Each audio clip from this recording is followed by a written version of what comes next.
राम तजूं पर गुरु न बिसारूं, गुरु के सम हरि को न निहारूं। राम तजूं पर गुरु न बिसारूं, गुरु के सम हरि को न निहारूं। गुरु के राम के ऊपर क्यों स्थान दिया गया है?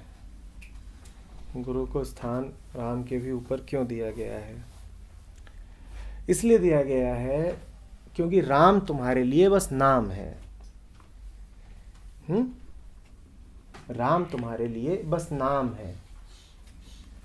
गुरु तो फिर भी एक रूप है, रंग है, आकार है, व्यक्ति है तुम्हारे लिए। अपने को भी व्यक्ति जानते हो, गुरु कम से कम व्यक्ति रूप में तुम्हारे सामने है। गुरु में कम से कम तथ्यता तो है। राम क्या है तुम्हारे लिए? राम तो तुम्हारे लिए बस एक कल्पना है, नाम है। राम को क्या जानते हो? कह रहे राम तजूं पर गुरु न बिसारूं। राम को तज दो, अच्छा ही होगा राम को तज दो, क्योंकि राम को तुमने पाया भी कब था?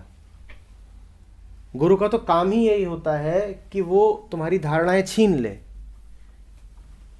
राम तजूं पर गुरु न बिसारूं। राम को तुमने तज भी दिया तो तुम्हारा कोई नुकसान नहीं हो जाएगा, क्योंकि राम है ही क्या तुम्हारे लिए? एक धारणा, एक संस्कार।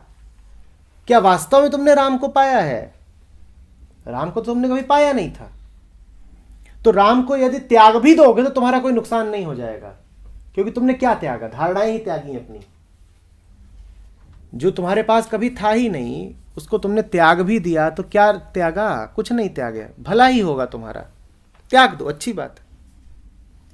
हां, गुरु को त्याग दिया तो दिक्कत हो जाएगी। दिक्कत इसलिए हो जाएगी क्योंकि वो ले जा सकता था, असली तक ले जा सकता था। यही कारण है कि फिर जो यहां पर सहजो कह रही हैं वही कबीर को भी कहना पड़ा है। बलिहारी गुरु आपने गोविंद दियो मिलाए। तुम अगर कहो कि मुझे गुरु और गोविंद के बीच में चुनाव करना है तो तुम झूठ बोल रहे हो। क्यों? क्योंकि गोविंद तुम्हारे पास है कहां कि तुम चुन लो। तुम्हारे पास तो एक ही विकल्प है, गुरु को चुनो या नहीं चुनो। यही विकल्प है तुम्हारे पास। कोई ये ना कहे कि मेरे पास दो रास्ते हैं, एक रास्ता जो गुरु से होकर के जाता है और दूसरा रास्ता सीधी सीधी प्राप्ति का। दूसरा रास्ता तुम्हारे पास है नहीं। जब तुम्हें यही नहीं पता कि जाना कहां है, तो तुम वहां तक जाने का रास्ता कैसे निकाल लोगे? गुरु का काम दोहरा होता है, बड़ा मुश्किल होता है। वो तुम्हें सिर्फ रास्ता ही नहीं दिखाता, क्योंकि रास्ता तो कोई भी दिखा देगा, तमाम मार्गदर्शक हैं। रास्ता दिखाना दो कौड़ी का काम है। तुम यदि कहो कि तुम्हें लखनऊ जाना है तो रास्ता तुम्हें कोई भी दिखा देगा, बहुत सस्ता काम है। गुरु का काम दोहरा है। रास्ता बताए उससे पहले उसे तुम्हें मंजिल बतानी पड़ती है। तुम्हें तो मंजिल भी नहीं पता। हां, भ्रम तुम्हें यही है कि तुम जानते हो तुम्हें कहां पहुंचना है, पर तुम्हें पता नहीं है। तुम्हें तो सब उल्टी पुल्टी मंजिलों का ही पता है। किसी को शोहरत तक पहुंचना है, किसी को शरीर तक पहुंचना है, किसी को पैसे तक पहुंचना है, किसी के पास कुछ और सपने हैं। यही सब तो तुम्हारी मंजिलें हैं। गुरु को पहले आकर के तो तुम्हें बताना पड़ता है कि तुम्हारी मंजिलें झूठी और असली मंजिल कौन सी है। फिर जब गुरु तुम्हें आगे बोल दे कि नहीं, तुम्हारी मंजिलें झूठी और असली मंजिल ये है, तो तुम हठात खड़े हो जाते हो कि उस नई मंजिल तक, असली मंजिल तक पहुंचने का तो हम मार्ग जानते ही नहीं। तो मार्ग भी बताओ।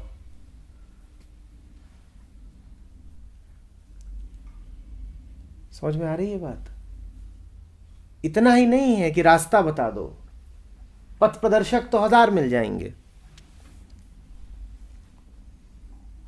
यहां तो मंजिल भी बतानी पड़ती है। विधियां बताने वाले तो 1000 मिल जाएंगे, पर जो लोग विधि बता रहे हैं उन्हें अक्सर ये नहीं पता होता कि उस विधि से प्राप्त क्या होना है। बड़ी बात तो ये है कि ये जानो कि लक्ष्य क्या है, कि आत्मा परम लक्ष्य है। झूठे लक्ष्यों को छोड़ो।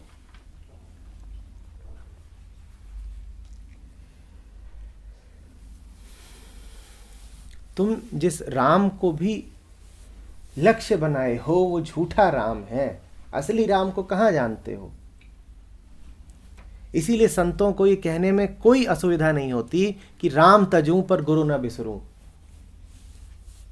क्योंकि जब राम को तजते हो तभी तो असली राम का पता चलता है। हिंदुस्तान में तो करोड़ों राम भक्त हैं, उन्हें राम का कुछ पता है क्या? उनके लिए तो बहुत जरूरी है कि पहले वो राम को तजें, और राम को तजेंगे नहीं, क्योंकि उनके लिए राम वैसा ही है जैसा तुम्हारे लिए तुम्हारे तमाम और लक्ष्य।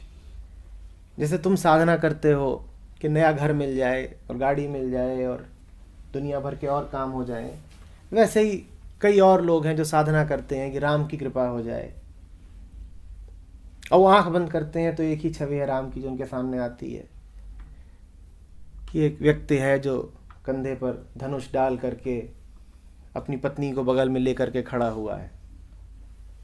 उनके लिए ये राम है, इस छवि का नाम उन्होंने दिया है राम। तो जरूरी है कि राम को तो तजो ताकि असली राम तक पहुंच सको। राम तजूं पर गुरु न बिसरूं, गुरु के सम हरि को न निहारूं। हरि को निहारोगे कैसे? न हरि को जानते हो, न निहारने के लिए आंखें हैं तुम्हारे पास, तो निहारोगे कैसे? हाँ, गुरु को देख सकते हो, स्थूल को देखती है ना तुम्हारी आंखें। हरि तो सूक्ष्मते सूक्ष्म है, उसको कैसे देख लोगे? गुरु के साथ जो सुविधा है तुमको वो ये है कि गुरु स्थूल भी है और सूक्ष्म भी है। गुरु के साथ यही फायदा है तुमको कि वो तुम्हारी पकड़ में भी है और तुम्हारी पकड़ से बाहर भी है। हरि को कैसे निहारोगे? वो तुम्हारी आंखों में समाएगा कहां? हरि का कोई रूप है, रंग है, आकार है कि तुम हरि को निहार लो? गुरु का है, गुरु को निहार सकते हो, अच्छी बात है। सीढ़ी है ना वो, रूप रंग दृश्य से शुरू करता है और अरूप अदृश्य में ले जाता है।